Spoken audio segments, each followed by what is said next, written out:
Discussions in Bangkok with Ajahn Sujin, July 2001. Recorded by the Foundation. Edited by Jonathan and Sarah.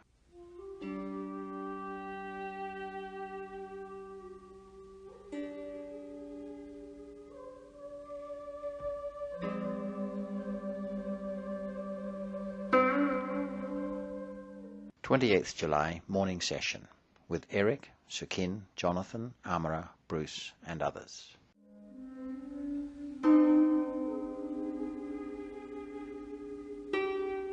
My Theravada has been the Visuddhimagga, and I am not finished reading the entire Visuddhimagga, but I have been studying it for a few months now. I began really practicing in Zen, and then I studied Tibetan Buddhism under Saramay Khensar Geshe Lobsang Taksin, who is the abbot of Saramay Monastery of Tibet, one of the highest ranking lamas in North America now. His teachers were the Dalai Lama's private tutors, Kyabje Trijang Rinpoche, Kyabje Ling Rinpoche, Kyabje Pabongka Rinpoche. He is a master of Buddhist logic, Madhyamika Prasangika logic, and a master of Buddhist debate, and a master of Buddhist Tantra. So he is my primary teacher. And the purpose of studying? The purpose of studying is to achieve Buddhahood in this lifetime. And what is Buddhahood? Well, Buddhahood in the definition of Mahayana is... I think that if we leave all the terms, personal terms like Mahayana or Hinayana, it's your own understanding now. Yeah. Buddhahood is full awakening, complete awakening to all realities plus all of the abhinyas of a Tathagata. You mean this moment? In this moment as well as in general. I'm speaking conventionally here. Yeah, but what is real at this moment now? I'm not sure I understand. Should that be known? What is real now? That everyone knows about it, like seeing, hearing. Is seeing real? Trying to understand how to phrase the... Because what you take for yourself on the world, in the absolute sense, there must be the nature or element which can be divided into two categories. Mm-hmm. The one which cannot experience anything at all, and the other one can experience, can know, can cognize object like now. Okay. If there is only the reality which cannot experience, which in Pali we use the term rupa. Mm-hmm. If there is only rupa without any experiencing of rupa, rupa cannot be known or cannot be cognized. No one knows about it. Right, there must be nama. There must be nama. Yes. So what you take or everyone take for self or the world must be the nama and the rupa, right? Mm-hmm. So at this moment, if we just talk about the nama, the reality which can experience an object, where is it now? Where is that reality which is real? Because we are now talking about elements, no one, nobody, right? Dhatus in this Dhatu, sense? yeah, in that sense. We are talking about dhatus. When we talk about dhatu, we don't take any dhatu for self of something at all. Correct. So now we talk about the nama dhatu and the rupa dhatu. Okay. And when we talk about nama dhatu, it must be a reality which is real. Real in what sense? Real in a self-existent sense? No self, no one, only okay. dhatu. We are talking about dhatu. So there must be the dhatu which can experience an object and the dhatu which cannot experience. Where are they now?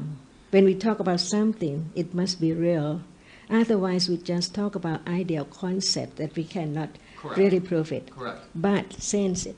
But what is real? See, this is the nama dhatu. The nama dhatu. What you mean by definition real? The nama dhatu is real, and the rupa dhatu is real. But real in what way? Excuse me, we just talk about nama dhatu and rupa dhatu. So they must be real. Otherwise, why should we talk about nama dhatu and rupa dhatu if they are not real? Well, but real in what sense? Real as absolute existence, or real in the sense of being conditioned phenomena? Now we will talk about the definition, but first we have to go step by step. Okay, like because nama and rupa is real.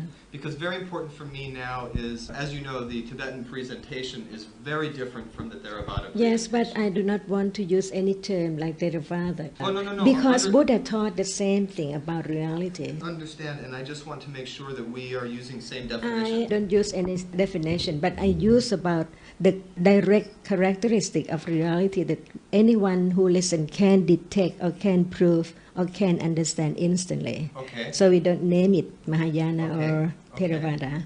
Now, when we talk about anything which is real, it means that there it is now at this moment. So it is real. You mean real in the sense of Paramattha Dhamma? I don't want to use that term yet. Okay. I just want to talk in general about anything that anyone can understand about what is real, not a dream, not imagination, because what is real must have its own characteristic. For example, sound. Is it real or not real? Well, sound is a composed phenomenon. No. We don't talk about any other subject at all. In general, very general. For example, just very common, because everyone hears sound, right? When anyone who is not deaf can hear. All I can say to that is there is hearing. Okay, but if one says that there is hearing, there must be the object which hearing hears. Yes. So no matter what you call it sound or not, it's there, a reality, an element which can be heard. Yes, there is experience. By hearing. There is experience by hearing. Yes. So the hearing and the sound are elements. Yes. They are real. Real in a conventional way. Not conventional, because whenever there is hearing, hearing hears. Hearing does not hear conventional reality, but hearing hears that reality which can be heard only when there is the ear base. In that exact moment. In that exact moment. Yes. Yeah. Yes. So it's real. So reality is each moment. Yes. And each moment cannot be taken for self. Correct. Or thing at all. So this is Paramattha Dhamma. Right. So we'll talk in terms of Paramattha Dhamma. Yes. Yes. No you, no Eric, no me. There are only Paramattha Dhammas. Yes. Yes. And Panya is real. Panya is absence of greed, hatred, delusion, in my definition. When we talk about sound, it's real. When we talk about visible object, it's real. As sound is real, visible object is now a reality, right? Yes. And the seeing is real. Yes. And the hearing is real. Yes. And thinking is real. Yes. And right understanding is real.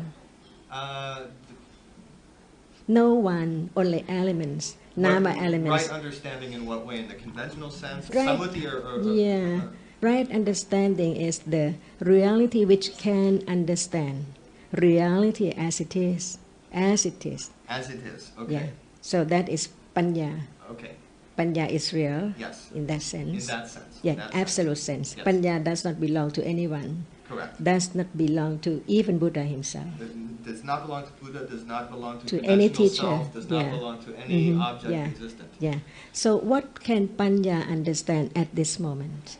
Panya can understand reality as it is. So this moment seeing is the nama, the no shape, no form, and the visible object is also a reality, but it is rupa, right? So there are only nama and rupa which arise and falls away in split seconds. Yes.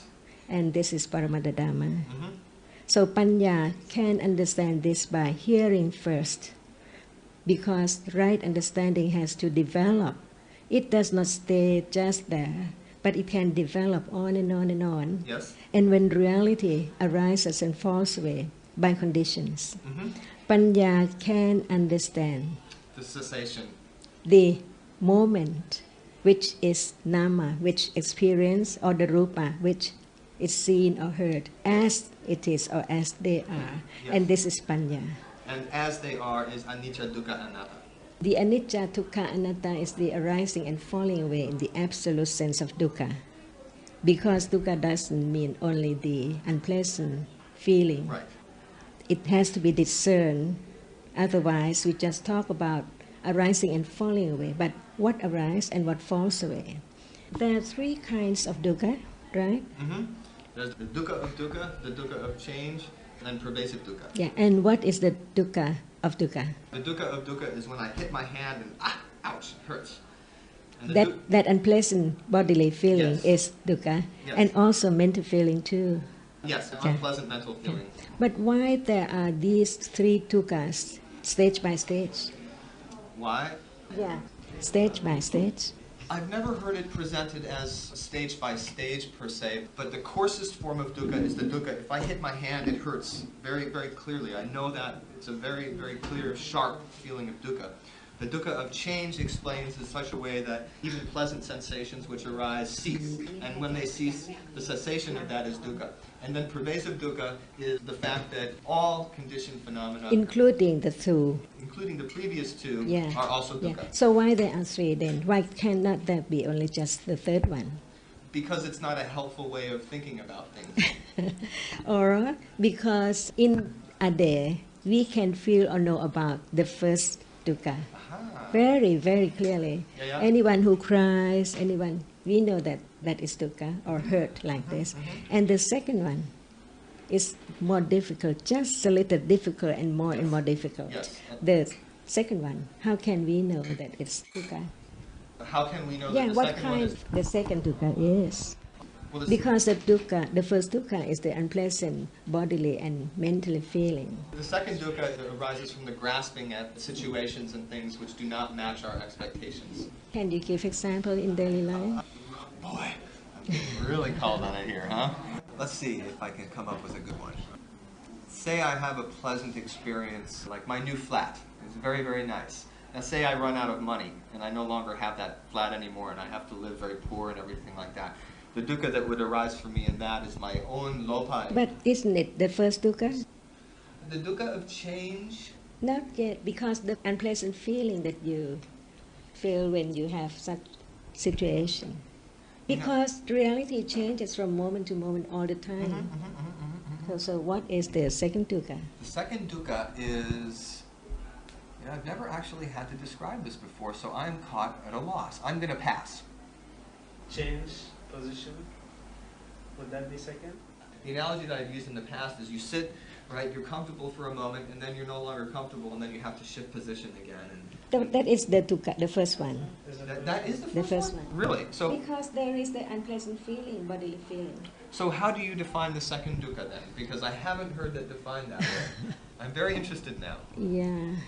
While one is eating, for example, the first bite from the first dish, the second bite from the other dish. If you like it that way, you don't have to change from one to another. Okay. And this is life all the time in one's life, even in the bathroom. You change the toilet paper. See, even the toilet paper, you like this one, and then for a while, and you change. But it's shorter than that. The Buddha explained this by way of the feeling, three kinds of feeling. The first kind is the unpleasant feeling, the second one is the pleasant feeling, and the third one is the indifferent feeling, Yeah, that's actually, including the all-conditioned realities. yeah. Actually, in terms of the intent of my description of the second form, I did mean what you just said, in terms of the pleasant feeling. Yeah, but one has to know, because while one is eating or doing something or going shopping or getting to rest, see, in daily life, one might not know about the second dukkha at all. Okay, the way it's explained in the Tibetan system, which is I just want everyone to understand the nature of it, no matter it's under the label of Tibetan or anything. The only reason I mention this is because the definitions sometimes are different, and I want to make sure that we work with exactly the same I definition. think that we shouldn't follow the book by names, but we should develop the understanding of reality. Do you have such feeling, changing what you like from moment to moment all the time? Different plants, different colors, different utensils, different things in this room. See, that is the second dukkha. Yeah. Yeah, not knowing. Right, well, when but you have a, for pleasant feeling. you have a pleasant situation, and then Yeah. as a part of that pleasant situation, implicit in that pleasant situation is the fact that it's going to change, and as a part of that process of changing, that is dukkha itself. We shift our attention from one object to the other. Buddha explained this by way of three kinds of feeling. The first one is the dukkha, unpleasant feeling, and the second one is the even pleasant feeling is dukkha. By changing, it means that one has dukkha for change. That is exactly the definition that I was meaning in my intention, Yeah. just to be clear. And the third one is the indifferent feeling. Even it's not the pleasant nor unpleasant, indifferent feeling is not permanent, arises and falls away, including all other two and the rest. I would call that pervasive dukkha, that just the characteristic or nature of all composed phenomena is dukkha by definition. That is the third one. Yes. The yes, third dukkha. Yes. So we can understand when people talk about dukkha, even the Four Noble Truths, the first dukkha, we know and understand what is meant by that dukkha. What dukkha? The first, the second, or the third? These are realities. Conditioned realities. Ultimate, or the Paramattha Dhamma. So now we agree on terms of absolute realities, Nama Dhatu and Rupa Dhatu, Citta, Cetasika, and Rupa only. So the Panya is the reality which understands. Any moment when there is understanding, no body, so there must be Citta with Cetasika, with Panya Cetasika. Mm-hmm. So the purpose of studying is... Oh, you're asking me? Yes. Oh, yes. to recognize realities as they are. Yeah. Truly. At this moment. At this moment. Yeah. Which are Nama Dhatu and Rupa Dhatu. And what's the way to develop understanding? Because it's impossible just to go instantly to experience the arising and falling away. So it has to develop from moment to moment. That's very important at the later stages of bhavana, but the first and most important things to establish are dana, sila, and then bhavana, because without those foundations, there's no possibility, in my opinion, or very, very difficult possibility for the arising of right understanding in daily life and in seated meditation. Yeah, but can we set any rule? For example, if people just have dana without understanding, or sila without understanding, how can they develop bhavana? Because we're talking about experiencing reality of this moment. They can't develop panya at that moment. However, they can accumulate merit. But you see that those who accumulate merits may not know anything about realities at all. But those who know can develop, but not at will. Right. So, by hearing about this moment more and more, there can be even more understanding right now at the moment of hearing about this moment. So, we should have more and more understanding of Nama and Rupa. I do not deny that, and I do not disagree with that even a little bit. However, I still believe very important that before that kind of practice can become fruitful, there must be the foundation for it. In other words, if there are too many hindrances in the mind, it's very, very difficult for true panya to arise. If one is in a fight with someone, if one is having many mental afflictions, then it's very difficult for wisdom to have the appropriate conditions. What is your understanding of no self?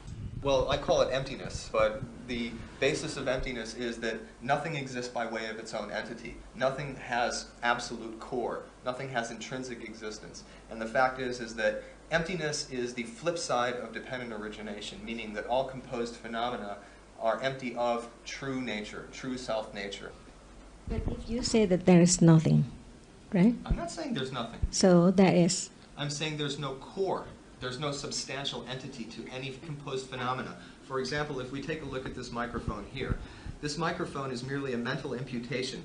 If a dog were to come into the room and look at this, the dog might think, oh, this is a stick to bite onto. In other words, the idea of a microphone is merely a panyati or a concept. But you agree previously that there are Citta, Cetasika, and Rupa as absolute realities? Absolute realities in a conventional sense. What do you mean by conventional? what do you mean? It almost sounds like a contradiction of terms. In terms of the way of describing it, the only absolute reality, by my definition, would be Nibbana, which is... But who experiences Nibbana? There is no self that experiences So what Nibbana. experiences? No self, but what experiences? There is a collection of conditions, the five So there khandhas. must be Panya, which is Lokuttara, which can experience Nibbana. Ignorance cannot. Well, it's labeled panya, it's labeled conditions, but there's no absolute entity there that actually is a self. No self, we agree that there is no self, that there are Citta, Cetasika, and Rupa. And we must be precise, because when one says that the purpose of studying is to experience Nibbana, what experience Nibbana must not be I, but must be Panya, which is developed to the degree that it can experience Nibbana.